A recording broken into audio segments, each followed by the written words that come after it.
কলকাতার রাজপথে বিক্ষোভ। রঞ্জিত সরকারের নেতৃত্বে প্রায় 4 ঘন্টা ধরে চলল ধর্ণা।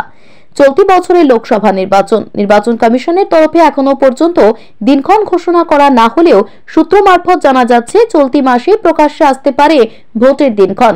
ইতিমধ্যেই ভোট প্রচারে ময়দানে নেমে পড়েছে সব রাজনৈতিক নেতৃত্ব।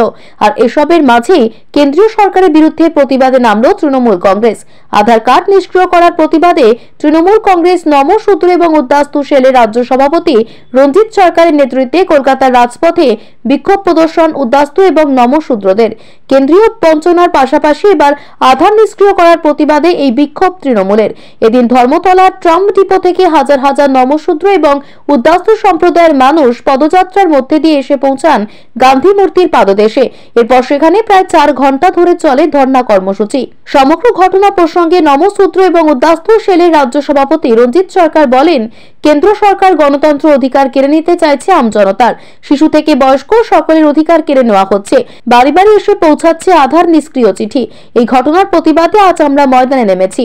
উল্লেখ্য, বহুবার এনআরসি এবং সিএএ লাগু করার কথা শোনা গিয়েছে বিজেপির গলায়। স্বয়ং প্রধানমন্ত্রী নরেন্দ্র মোদীর গলাতেও শোনা গিয়েছে একই কথা। যদিও রাজ্যের মুখ্যমন্ত্রী বারে বারে বলেছেন কোনোভাবেই তিনি সিএএ লাগু করতে দেবেন না। এসবের মাঝেই হঠাৎ করে রাজ্যের বেশ কিছু মানুষের বাড়িতে পৌঁছে গিয়েছে আধার নিষ্ক্রিয় হয়ে যাওয়া চিঠি। আর এতেই রাতের ঘুম উড়েছে আমজনতার। যদিও মুখ্যমন্ত্রী দাবি করেছেন কোনোভাবেই আধার কার্ড থেকে বঞ্চিত হতে দেবেন না রাজ্যবাসীকে। এমনকি আধার কার্ডের পরিবর্তে অন্য কার্ড দেওয়া হবে।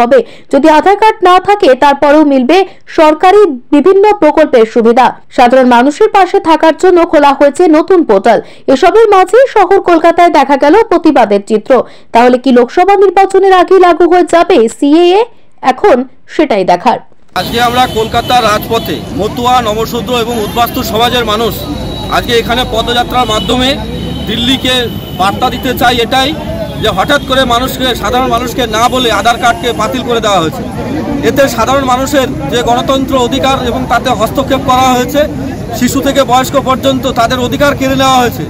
আজকে এটিএম বন্ধ হয়ে গেছে, ব্যাংক অ্যাকাউন্ট বন্ধ হয়ে গেছে, আধার লিঙ্কে সমস্ত কিছুর সঙ্গে লিঙ্ক আপ থাকে, সমস্ত কিছু বন্ধ। চাকরিজীবীদের আধার কার্ড বন্ধ, স্কুলে পড়ুয়াদের আধার কার্ড বন্ধ, চাষিদের আধার কার্ড বন্ধ, সরকারি সমস্ত ভাতা বন্ধ হওয়ার পরিস্থিতি। মুখ্যমন্ত্রী একটা পোর্টাল করেছেন যাতে কোনো রকম কোনো অসুবিধা না হয়। সার্বিকভাবে আমরা মুখ্যমন্ত্রীকে ধন্যবাদ জানাতে চাই। কিন্তু আমাদের আধার কার্ডকে নিয়ে এবং সিএ নাগরিকত্ব নিয়ে এবং এনআরসির মতো মানুষকে যেভাবে সারা বছর ধরে যে মানুষকে, গরিব মানুষকে যাদেরকে এইভাবে বিভ্রান্ত করা হচ্ছে, আমরা তার প্রতিকার চাই। আমরা এখানে বার্তা দিতে চাই যে আগামী দিনে যদি ভারত সরকার এরকম দুঃসাহস করে তাহলে কিন্তু 3 কোটি মতুয়া, নমঃশূদ্র, উদ্বাস্তু সমাজের মানুষ তারা কিন্তু ঘরে বসে থাকবে না। বৃহত্তর আন্দোলন থেকে আন্দোলনতর এবং গণ আন্দোলনে কিন্তু আমরা তৈরি হব, সেই দিকে আমরা লক্ষ্য যাচ্ছি। আজকে দেখতে পাচ্ছেন যে হাজার হাজার মানুষ কলকাতার রাজপথে এখানে সকলে সমবেত হয়েছে। আমরা সেই বার্তা দেওয়ার লক্ষ্যেই আমরা আজকে কলকাতার রাজপথে এসেছি।